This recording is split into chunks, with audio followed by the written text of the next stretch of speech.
I would put all these pictures out on my dining room table and just scan these pictures over and over again, thinking there might be something in there that I'm missing. A little girl vanished on Good Friday, 1988, and for 30 years her killer lived freely among the community he terrorized, until a single discarded condom pulled from a trash bin unraveled everything.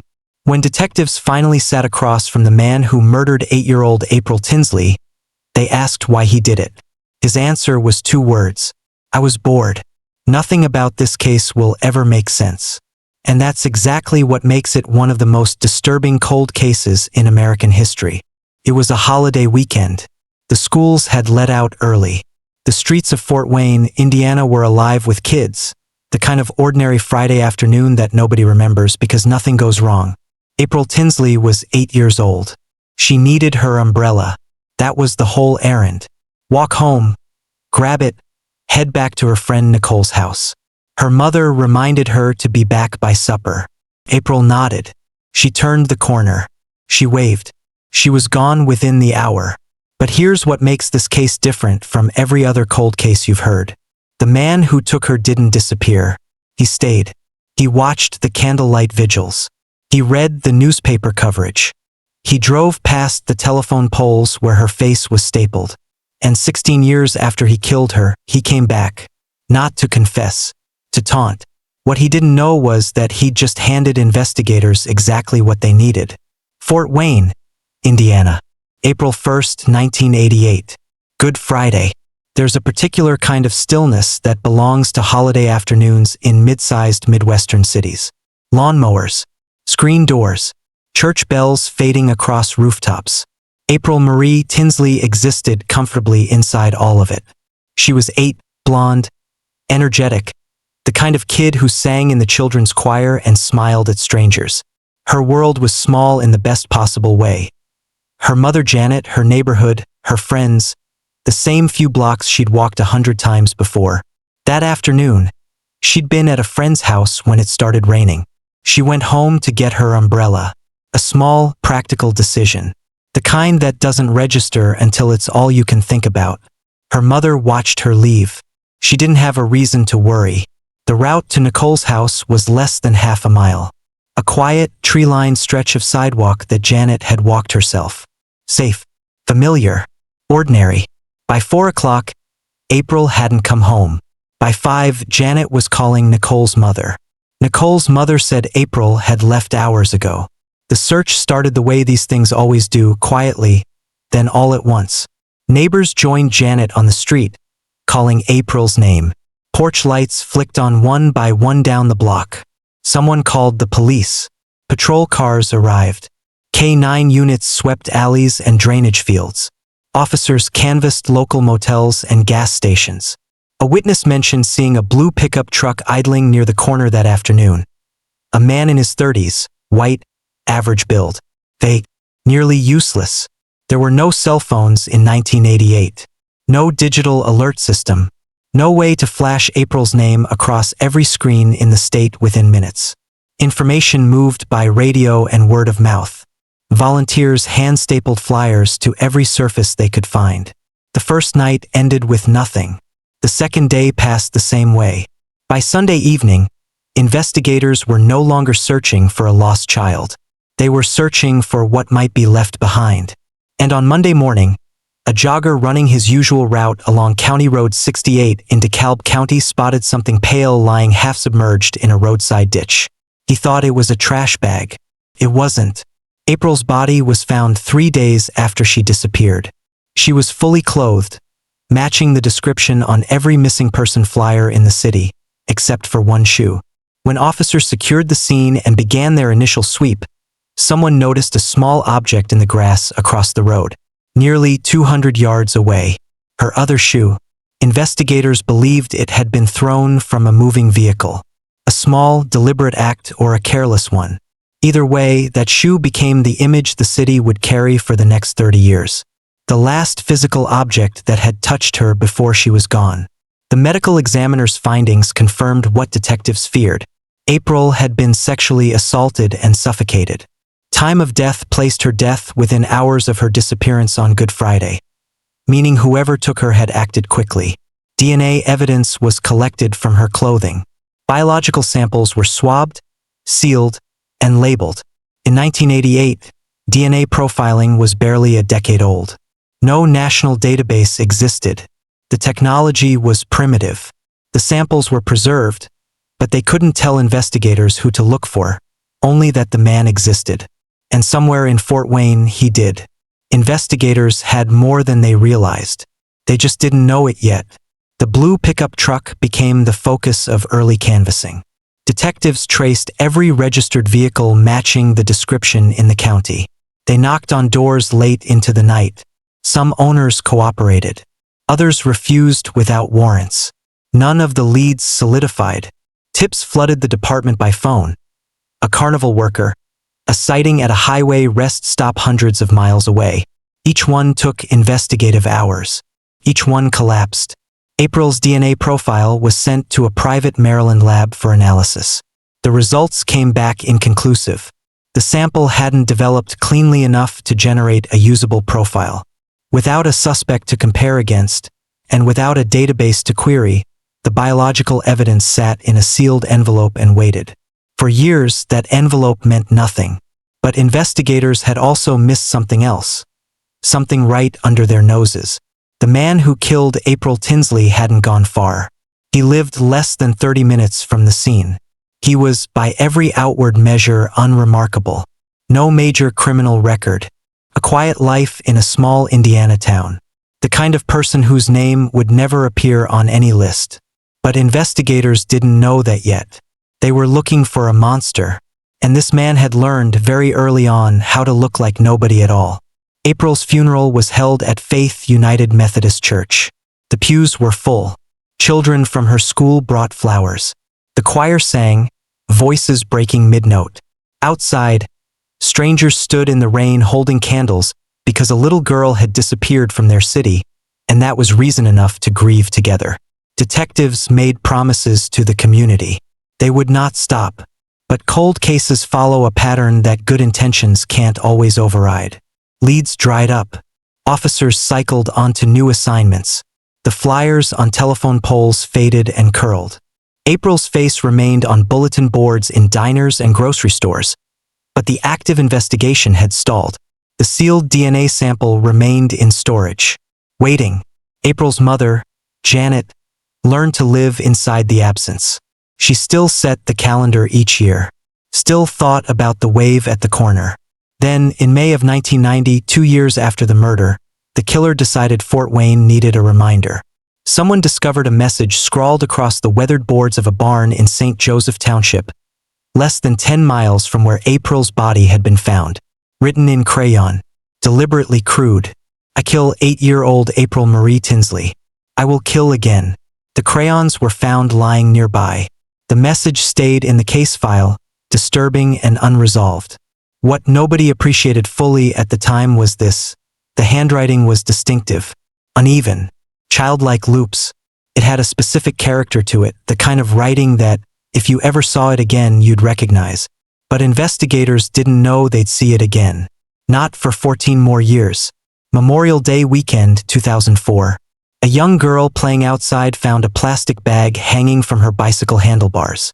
Inside was a handwritten note, accompanied by a Polaroid photograph and a used condom. The note introduced itself as being from the man who kidnapped and killed April Tinsley. It told the child he had been watching her. Before investigators could fully process the first report, more came in. For girls total. Each found an identical package near their home. The same handwriting, the same crude tone, the same arrogance running through every line. All of them lived near the neighborhood where April had once played. This wasn't a ghost from the past.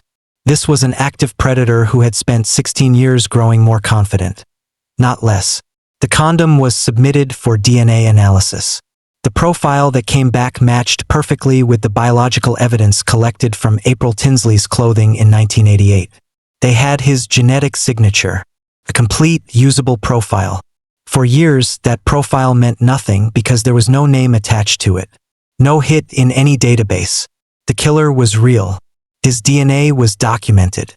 And he remained completely invisible. He had escalated and walked away clean. Again, by 2018, two Fort Wayne detectives, Clint Herrick and Brian Martin, had inherited the case. Neither had been on the original investigation. Both had grown up in Fort Wayne, absorbing April's story the way all local kids did, quietly as a cautionary detail in the city's memory.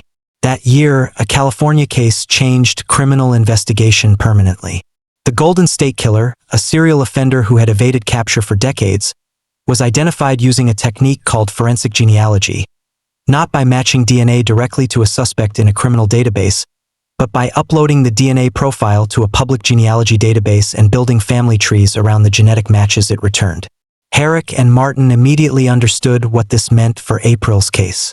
They retrieved the original 1988 DNA sample from storage, 30 years old, still intact. They shipped it under sterile conditions to Parabon Nanolabs in Virginia, a company that had become the leading lab for genealogical DNA work in cold cases. 7 weeks later, a phone call. The genetic genealogist on the other end, C.C. Moore, told Herrick they had identified two brothers. One of them was the source of the DNA collected from April Tinsley's body.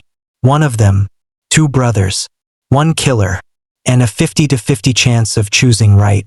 Investigators narrowed the field the traditional way: background research, records, geography, behavior patterns.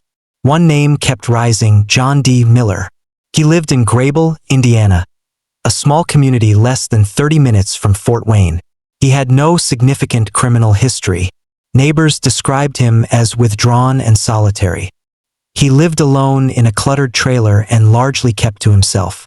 Then an investigator pulled his old driver's license.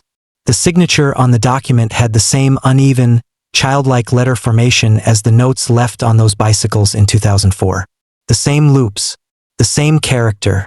It wasn't legally sufficient, but it was enough to move.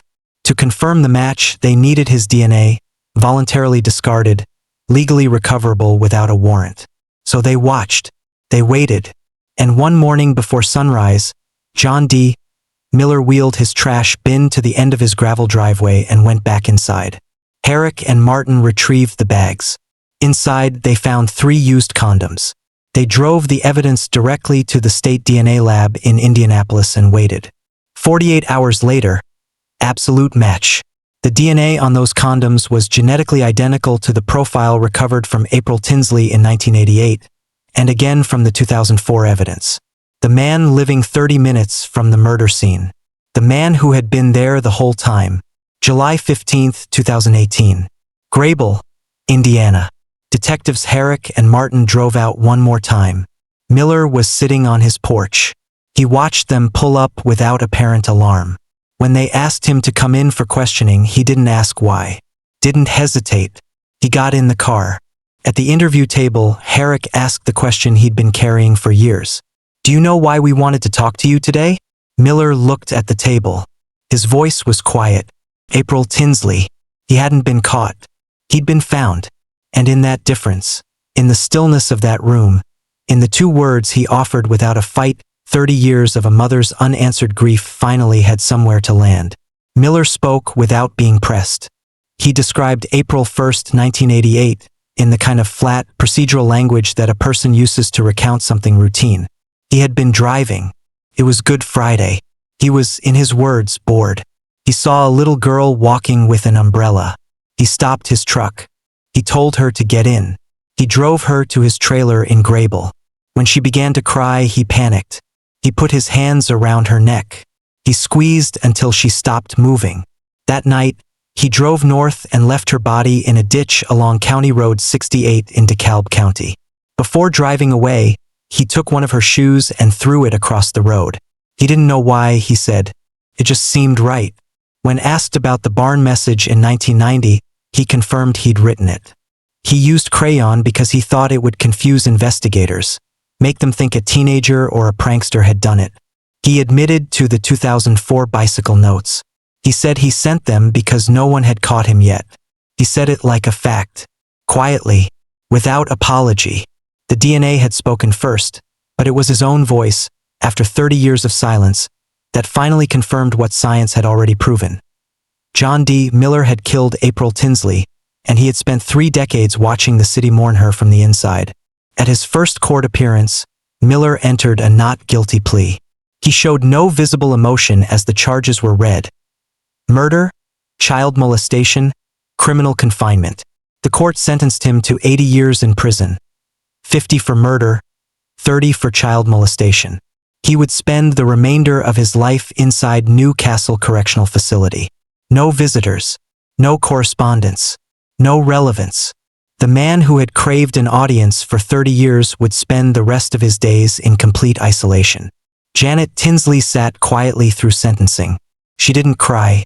She said later that what broke her wasn't the verdict. It was the motive. That the man who had destroyed her family had done it out of boredom. That there was no rage behind it, no fixation, no distorted obsession. Just an empty afternoon and a decision. Evil doesn't always have a reason, she said. Sometimes it's just empty. For 7 years after his sentencing, Janet received automated monthly notifications from the Indiana Department of Corrections. Each one read the same: Inmate John D. Miller. Status: active. Scheduled release date: July 15, 2098. She never turned them off. On September 4, 2025, the notification was different. Inmate John D. Miller. Status: deceased. Date of death: September 4, 2025.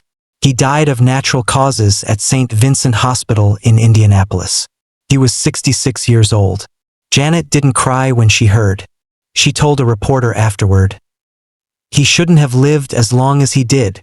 Not rage, not celebration, just the flat, tired statement of a woman who had spent 37 years waiting for something to feel final. Across Fort Wayne, the news spread quietly. No vigils, no crowds, just the long, collective exhale of a city that had carried a ghost for almost 4 decades and could finally, slowly, let it go. In April's Memorial Garden, a pink magnolia tree blooms every spring. People leave flowers there, parents who remember 1988, and children who were born long after it. The petals fall across a bench engraved with her name. For years, that garden felt like a wound, a place where grief had taken root and never quite left. Now, slowly, it feels like something else, something quieter. What solved April Tinsley's case wasn't a dramatic witness stepping forward. It wasn't a confession sent to the police. It was a 30-year-old DNA sample that had been sitting in a sealed envelope, preserved with care by people who believed that science would eventually catch up to the truth. And when it did, it took down a man who had convinced himself the city would never find him. He was wrong. April's voice came back through science, through 2 detectives who grew up in the city she never got to grow up in, and through a mother who never stopped keeping her daughter's name alive. Fort Wayne isn't the same city it was in 1988. But some wounds don't fully close. They just stop bleeding. Somewhere in Fort Wayne, there is still a telephone pole with a ghost of a staple where April's flyer once hung. The paper is long gone. The weather took it. But the staple is still there, small, rusted, and permanent. Just like the memory of a little girl who turned the corner on a rainy Good Friday morning and never came home. John D.